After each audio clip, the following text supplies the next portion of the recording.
The Town and Country Mouse.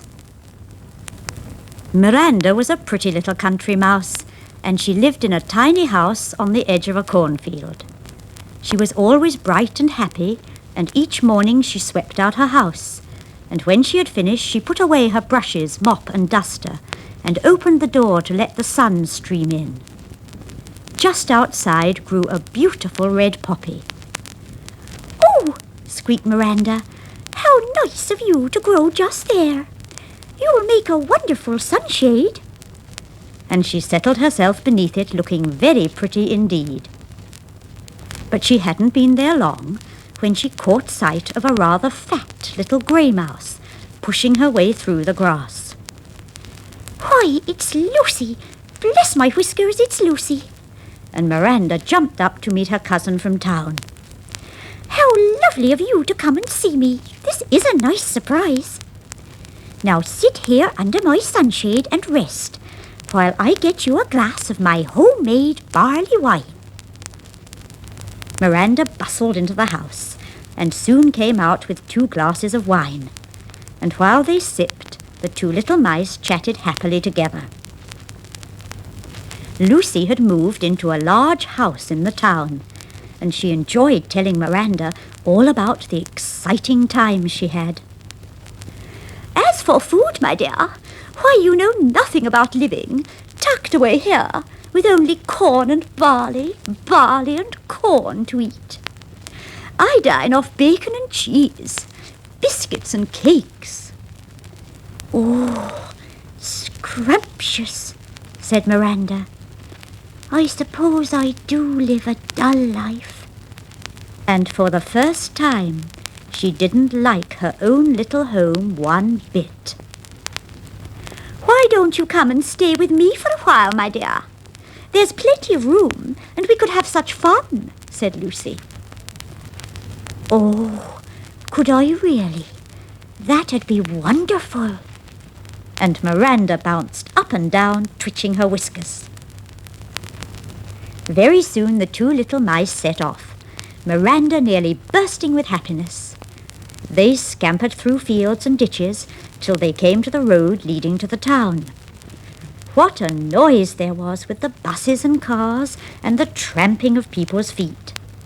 Miranda was scared out of her wits, but she thought about all the lovely food and scurried along close behind Lucy.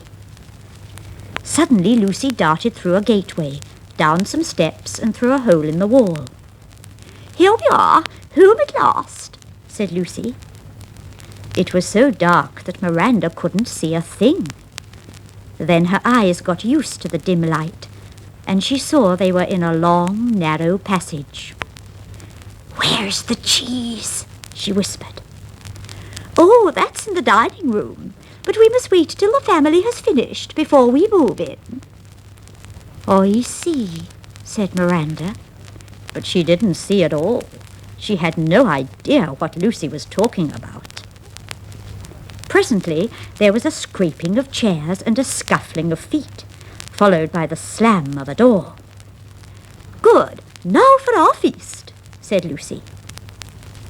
She scampered down the passage and under a door, followed by Miranda, whose heart went pit-a-pat, pit-a-pat with excitement. Up a table leg they sped and onto the table. There, spread out before them, was the most wonderful feast Miranda had ever seen. "Goody, goody," she squeaked, biting into a large piece of cheese. Then the door opened. "Quick!" hissed Lucy, darting off the table and into a hole in the corner of the room. Miranda squeezed in by her. "Why did we have to do that? I was just enjoying my cheese." "Shh! Don't make a sound." Miranda waited in absolute silence till they heard the footsteps die away down the passage. Then they scrambled onto the table once more. This time Miranda decided on a biscuit. Crunch! Crunch! Yum! Yum! It was very good. Then she saw a pair of green eyes looking at her over the white tablecloth. Her heart seemed to stop beating. went her heart. Where was Lucy? She began to run faster, faster. Where was the hole? "Help!" she screamed. The cat sprang just as she reached the hole. She shot inside, falling in a heap beside her cousin. Tears streamed down her face. "This is dreadful," she sobbed. "If you don't mind, I think I'll go home." So she said goodbye to her cousin, and when the cat had gone, she crept away down the long dark passage and out into the street. Then she scampered off as fast as she could till she came to her own lovely cornfield. There was her little house, with the moonlight shining on the door. Miranda went inside and nibbled peacefully at some corn.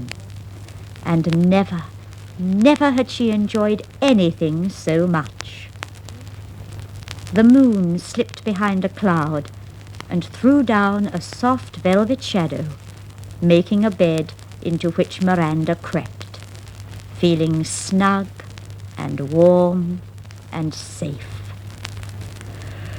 "Oh," she yawned, "I'm so glad I'm a country mouse."